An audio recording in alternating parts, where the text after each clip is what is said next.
Y ahora, un mensaje de bendición con el pastor Víctor Manuel Buitrago.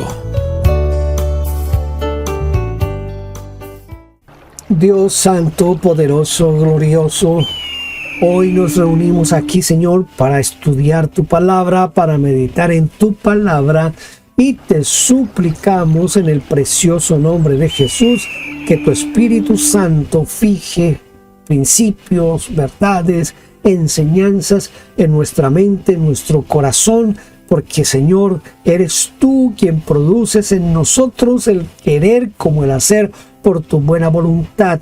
Hoy nosotros reconocemos tu santidad, tu gloria, tu poder, y clamamos porque esa santidad tuya nos toque a nosotros y esa santidad tuya transforme nuestras vidas en pleno, Señor. Transforma nuestra mente, transforma nuestra manera de pensar, transforma nuestras intenciones, Señor, y que todo cuanto hagamos, digamos o dejemos de hacer sea solo para la gloria de tu nombre y para exaltar tu santidad, Señor. Gracias, y te ruego de una manera especial que nos hables hoy por el poder de tu Espíritu Santo al meditar en tu palabra. Gracias en el nombre de Cristo Jesús. Amén y amén. Muy bien, seguimos con los nombres de Dios y hoy vamos a hablar acerca de Kadosh Israel, que significa el Santo de Israel. Y voy a comenzar leyendo en Isaías 1:4.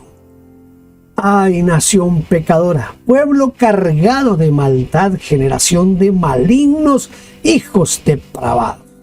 Dejaron a Jehová, provocaron a ira al Santo de Israel, se volvieron atrás. Reconociendo la santidad de Dios y su llamado a la santidad. Hoy vamos a meditar sobre uno de los nombres más sublimes de Dios, Kadosh Israel, el Santo de Israel. Este nombre resuena a lo largo del libro de Isaías, reflejando la pureza, la perfección y la trascendencia de Dios. Por eso es que leemos en Isaías 1:4: ay, nación pecadora, pueblo cargado de maldad, generación de malignos, hijos depravados, dejaron a Jehová, provocaron a ira al Santo de Israel, se volvieron atrás. Al profundizar en este nombre, veremos cómo la santidad de Dios no solo define su naturaleza, sino que también nos llama a una vida de santidad. En primer lugar, la santidad de Dios en las Escrituras. Dios es santo en su esencia. Isaías 6:3 dice: y el uno al otro daba voces diciendo: Santo, Santo, Santo Jehová de los ejércitos, toda la tierra está llena de tu gloria. La santidad, escuche esto, la santidad no puede separarse de Dios. La santidad no es algo que Dios tenga, sino más bien es algo que Dios es. Hay diferencia entre ser y tener, y Dios es santo, santo, santo. Esto significa que es imposible concebir a Dios sin santidad. No se puede. Dios es santo. No es que Dios tiene santidad. Dios es santo. La santidad como naturaleza intrínseca influye en todos los demás atributos de Dios. Su amor es un amor santo. Escuche, su amor es un amor santo. Su justicia es una justicia santa. Su misericordia es una misericordia santa. Y todo lo que usted pueda pensar de los atributos de Dios, todo lo que usted piense y sepa los atributos de Dios, tienen que ver con la santidad. En su esencia, Dios es santo. Esto hace que cuando nosotros pensemos o hablemos de la santidad de Dios, tenemos que hacerlo con una profunda reverencia y un temor especial, porque es santo, santo, santo. No es cualquier cosa.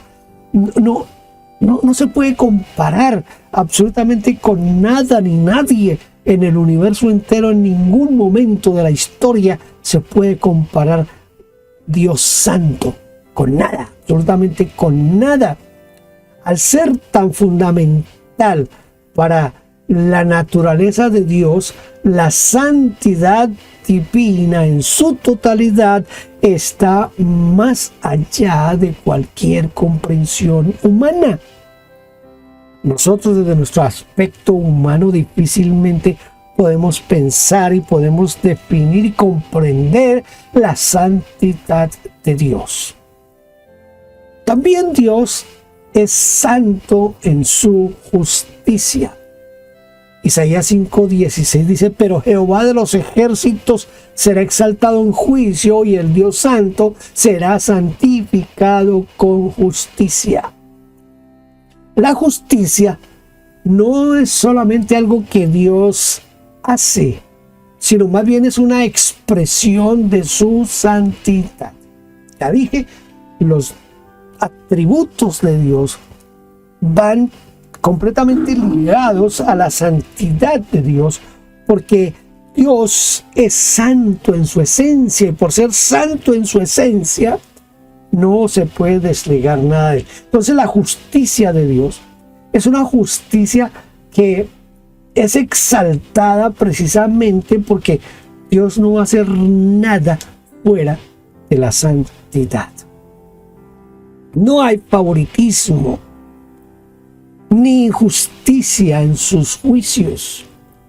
Dios es santo, y por ser santo, cuando ejecuta un juicio, lo hace en perfecta justicia, cobijado, gobernado por su santidad. Nada, absolutamente nada de lo que pase dentro de los ejercicios de los atributos de Dios se ejecutan o se hacen fuera de la santidad de Dios. Porque Él es santo, y por ser santo, todo lo que Él hace es santo. Dios es santo también en su amor, en su misericordia. Isaías 57:15 dice: porque así dijo el alto y sublime, el que habita la eternidad y cuyo nombre es el Santo. Yo habito en la altura y la santidad, y con el quebrantado y humilde espíritu, para hacer vivir el espíritu de los humildes y para vivificar el corazón de los quebrantados. Viene aquí ese cuestionamiento que podría ser normal, natural en nosotros. ¿Cómo es posible que un Dios que está en las alturas, un Dios que es santo, santo, santo, también pueda habitar con nosotros los hombres que somos pecadores? Que quizás valga la pena en este momento volverle a leer lo que leí al comenzar. ¡Ay, nación pecadora! Pueblo cargado de maldad, generación de malignos, hijos depravados, dejaron a Jehová, provocaron a ira al Santo de Israel, se volvieron atrás. ¿Se acuerda de la experiencia de Isaías allá en Isaías capítulo 6? Cuando él tiene esa visión de la gloria de Dios, lo primero que Isaías declara es: ay de mí, porque soy hombre inmundo de labios, habito en medio de un pueblo que tiene labios inmundos, y he visto la gloria de Dios. Entonces la pregunta es: ¿cómo ese Dios santo, santo, santo puede habitar con nosotros tan mundanos, tan pecadores como lo somos? Dios, en su santidad, elige descender para estar con los humildes y quebrantados.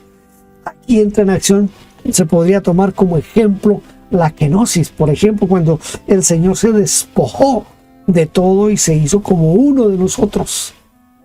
Pero estamos hablando de la gloria y la santidad de Dios, y como Dios en su autonomía decide descender, esa santidad plena, total, decide descender y habitar entre nosotros.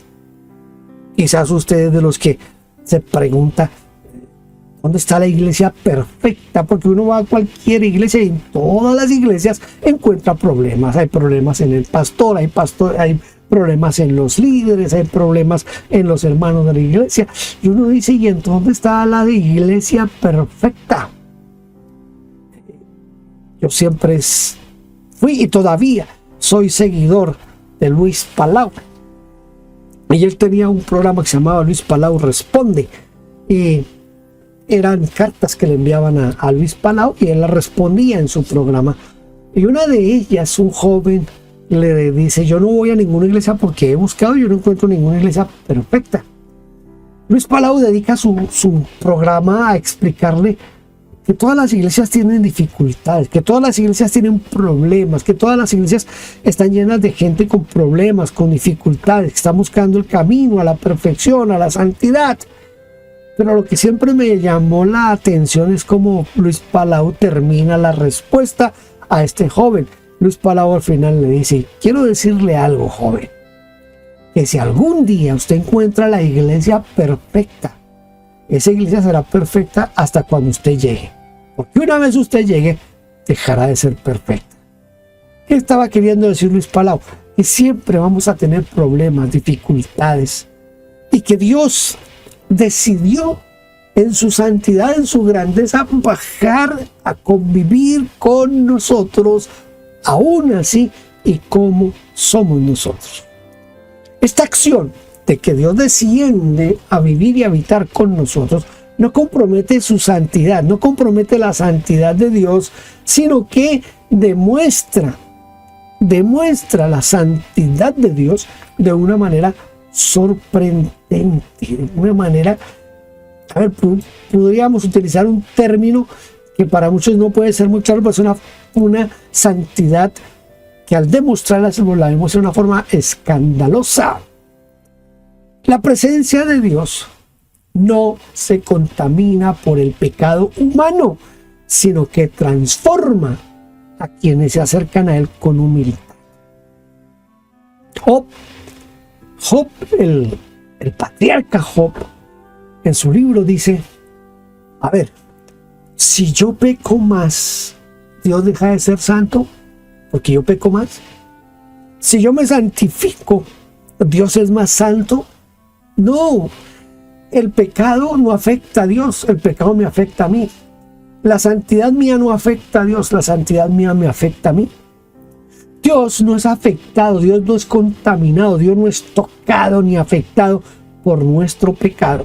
Y por eso Él puede vivir, puede estar con nosotros a pesar de nuestro pecado. En su santidad y en su gloria, Él ha decidido estar con nosotros porque su santidad no es tocada, ni mermada, ni amenazada por nuestro pecado. Para hacer vivir, dice, para hacer vivir y para vivificar. Esto implica una acción generadora de Dios. Escuche, la santidad no depende en ningún momento de nuestros esfuerzos. La santidad no depende de lo que usted haga o deje de hacer. La santidad depende de lo que Dios obre y actúe en su vida y en la mía. Hay un llamado a la santidad.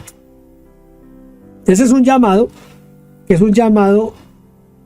yo lo tengo aquí en 3 partes. El primero es un llamado a la santidad personal. El apóstol Pedro, en la primera carta, capítulo 1, versículos 15 y 16, dice, sino como aquel que os llamó es santo, sed también vosotros santos en toda vuestra manera de vivir, porque escrito está, sed santos porque yo soy santo. Pedro exhorta a los creyentes a reflejar la santidad de Dios en sus vidas cotidianas, viviendo de una manera que se honre y se glorifique a Dios. Yo tengo aquí algunos pensamientos que me vinieron así de, yo quiero ser santo, ¿cómo puedo lograr como fomentar en mi mente, en mi vida? Ya les dije que eso no depende de nosotros ni de lo que hagamos, pero sí hay algunas pautas que debiéramos tener en cuenta para que nuestra santidad mejore, progrese. Y en primer lugar es purificarnos cada día de la contaminación espiritual y física. La santidad implica separarnos del pecado y dedicarnos a Dios. Esto tiene que ser de una forma intencional. Usted tiene que intencionalmente buscar separarse del pecado. Tenemos que vivir, quizás esto es lo más esencial, vivir conforme a la palabra de Dios. Debemos estudiar y aplicar las Escrituras a nuestra vida diaria. Esto es fundamental para nuestro crecimiento en la santidad. No es solamente leerla, sino que yo la leo, la medito y me pregunto a mí mismo, después de que he leído el pasaje de la Escritura, ¿qué me habló Dios a mí? ¿Qué debo hacer con esa palabra? ¿Y cómo debo aplicarla a mi vida? Si no hago este ejercicio cada vez que leo la Biblia, se va a convertir en una lectura sin sentido. Ahora, el problema de la iglesia de hoy es que la iglesia no lee la Biblia. La iglesia espera que el pastor lo que predica el domingo lo comunique y la gente con eso cree que está leyendo la Biblia. Pero tengo una mala noticia. Un alto porcentaje de los pastores no han leído toda la Biblia. Un censo que se hizo hace algunos años, más o menos el 90% de los pastores no habían leído la Biblia completa. Entonces, yo no puedo depender de lo que el pastor diga el domingo. Yo tengo que estudiar la Biblia a mi manera, desde mi interés personal y como una obligación de querer conocer la voluntad de Dios para mi vida. También tenemos que reconocer que la santidad proviene de Dios. Esto es básico, esto es importantísimo. No viene de nuestros propios esfuerzos. Nosotros dependemos de la gracia de Dios, dependemos del poder del Espíritu Santo para transformar nuestra vida. No hay otra forma, no hay otra manera, sino dependiendo de Dios, de la gracia de Dios. Aún el apóstol Pablo nos da como ejemplo su propia vida. Él está atravesando una dificultad. Algunos dicen que era una enfermedad de los ojos. El asunto es que Pablo ora 3 veces y el Señor le dice a Pablo: bástate mi gracia. Bástate mi gracia, porque en la debilidad tuya es donde yo me glorifico. La santidad depende más de Dios y del poder del Espíritu Santo que de mí mismo. Yo tengo que hacer mi parte, desde luego, pero todo va a estar descansando en el poder de Dios que actúa en mí. Y otra parte que nos puede ayudar en esto es lo que San Agustín llamó la introspección, es mirarnos a nosotros mismos, examinarnos a nosotros mismos. Es decir, yo tengo que cada día mirarme en qué he fallado, pero es una mirada donde yo sé que estoy delante de Dios y a Dios no le puedo engañar, a Dios no lo puedo engatusar. A Dios no le puedo presentar medias verdades. Cuando yo estoy en ese momento de introspección, estoy delante de Dios, delante del Espíritu Santo. Estoy tomado de lo que he leído de la palabra de Dios y tengo que reconocer en dónde estoy fallando para pedirle a Dios que me ayude a cambiar. Recuerden que el Espíritu Santo es el único que nos convence de pecado, justicia y juicio. Así que dependemos del Espíritu Santo en la introspección, de una honestidad y una sinceridad como nunca. Recuerde que estás delante de Dios y que a Dios no lo podemos engañar. Él conoce la palabra antes de que se forme aquí en nuestra mente. Él ya la conoce. Ese llamado a la santidad personal también nos lleva a un llamado a la santidad comunitaria. En este caso pienso en la iglesia como comunidad. Dice Efesios 5:27, a fin de presentársela a sí mismo una iglesia gloriosa, que no tuviese mancha ni arruga ni cosas semejantes, sino que fuese santa y sin mancha. La iglesia como comunidad tiene que esforzarse, escuche, para ser una comunidad que refleja la pureza y la santidad de Dios, sin mancha, sin arruga, preparada como una novia para Cristo. El gran problema hoy es que la gran mayoría de iglesias lo que hacen es dejar en mal lugar a la iglesia de Cristo Jesús. Mire, yo de vez en cuando me doy una pasada por YouTube. Hace como 2 meses decidí no volver a hacerlo en la forma en que lo hacía antes, porque encontré que la mayoría de esos canales se dedican solo a desprestigiar ministros y ministerios con el ánimo únicamente de recibir likes, pero no lo están haciendo realmente buscando ayudar a la iglesia. Pero usted se puede dar una pasada en YouTube y va a encontrar cómo la gente ve a la iglesia. Y lo puede ver desde diferentes ópticas, de diferentes puntos de vista. Desde cristianos hasta agnósticos, juzgando, criticando a la iglesia. Eso muestra que la iglesia no se está presentando como una novia pura y sin mancha. Por el contrario, estamos dando mal testimonio como iglesia.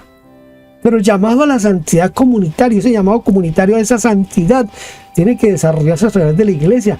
Solamente que la iglesia está compuesta por individuos. Por eso el primer llamado que presento aquí es el llamado personal a la santidad.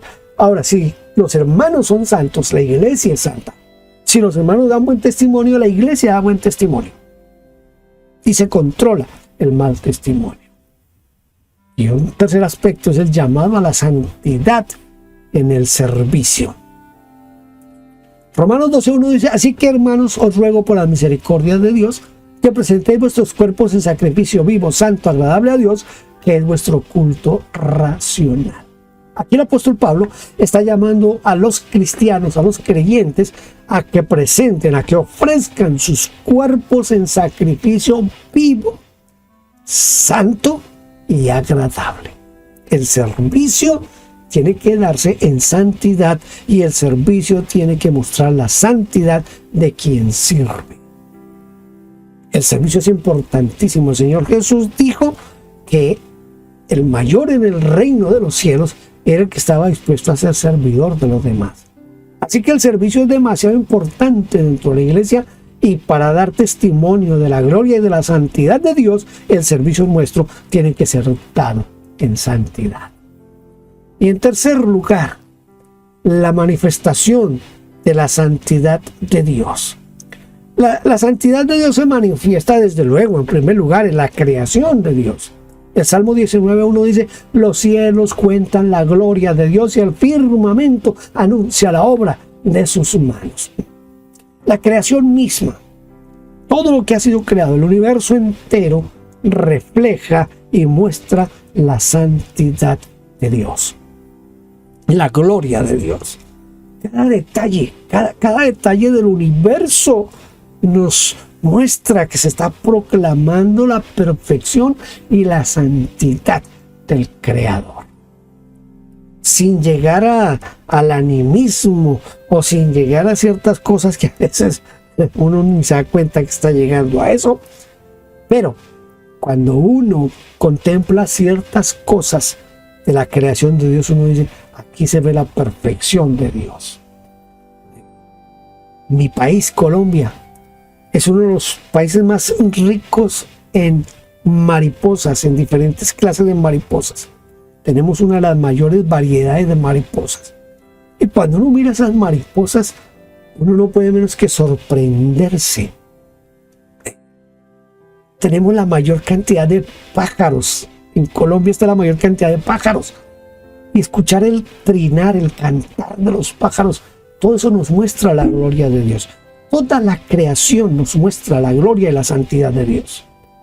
También la santidad de Dios, y esto es un aspecto que no podríamos dejar escapar, en la redención. Efesios 1:4 dice: según nos escogió en él antes de la fundación del mundo, para que fuésemos santos y sin mancha delante de él en amor. La obra redentora del Señor Jesucristo tiene como propósito hacernos santos sin mancha. Nuestra santidad es el resultado del sacrificio de Cristo Jesús en la cruz del Calvario. Usted y yo somos santos, no por nuestros méritos, sino por lo que Él hizo en la cruz del Calvario. Entregó su vida, derramó su sangre preciosa para que usted y yo alcanzásemos redención y de esa manera ser santificados. La santidad de Dios está reflejada ahí en ese momento de la redención, cuando Él nos está comprando y nos está comprando a precio de sangre. Está la obra misericordiosa de Dios, el amor de Dios, la redención de Dios y por sobre todo eso, la santidad de Dios. La santidad de Dios. ¿Entiende usted por qué somos llamados a ser santos? Porque nuestro Dios es santo, santo, santo. Y viene una última parte que es la santidad en el futuro. Apocalipsis 21, versículos 2 y 3 dicen: yo, Juan, vi la santa ciudad, la nueva Jerusalén, descender del cielo de Dios, dispuesta como una esposa ataviada para su marido. Y oí una gran voz del cielo que decía: he aquí el tabernáculo de Dios con los hombres, y Él morará con ellos, y ellos serán su pueblo, y Dios mismo estará con ellos como su Dios. La ciudad está dispuesta como una esposa ataviada para su marido. Esto implica pureza, belleza y perfección. Todos son aspectos de la santidad. Le repito, esto implica pureza, belleza y perfección. Son aspectos de la santidad. La santidad en el futuro. Estos pasajes, podríamos quedarnos yo no sé cuánto tiempo, pero pues tengo que terminar ahora. Dice: ellos serán su pueblo. Esto indica una restauración completa de la relación entre Dios y el hombre. Allá en la Nueva Jerusalén se reunirá el Dios Santo con su pueblo santificado por todo lo que les he dicho del sacrificio de Cristo, del poder del Espíritu Santo, y esa santidad de Dios y del pueblo y de la ciudad estarán por la eternidad. Somos llamados a ser santos porque nuestro Dios es santo. Puede examinar su vida en este momento y decir si usted se puede considerar santo en el sentido de perfección. A mí siempre me retó lo que el Señor Jesucristo dijo: así como vuestro Padre Celestial es perfecto, vosotros tenéis que ser perfectos. Bueno, con el tiempo entendí ciertas cosas de este texto, pero es un reto grande. Y dice Pablo: hasta que todos lleguemos a la estatura. ¿A la estatura de quién? Del Hijo de Dios.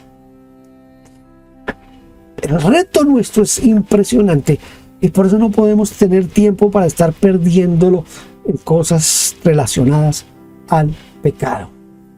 En conclusión, al considerar a Dios como el Kadosh Israel, el Santo de Israel, somos llamados a reflejar su santidad en nuestras vidas.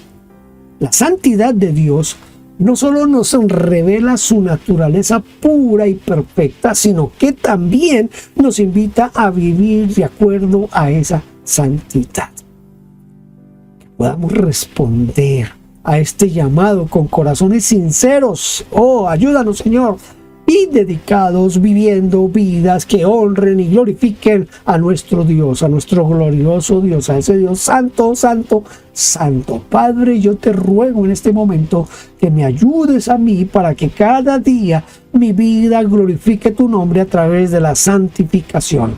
Que cada día, Señor, agrade más a tus ojos mi manera de vivir, de pensar, de actuar, de sentir, Señor. Y te ruego por aquellos que han escuchado esta meditación, que tú también los ayudes con el poder del Espíritu Santo a dejar el pecado, a dejar la carnalidad y a dedicarnos única y exclusivamente a ti, Señor, porque solo tú mereces la gloria, porque tú eres un Dios santo, santo, santo.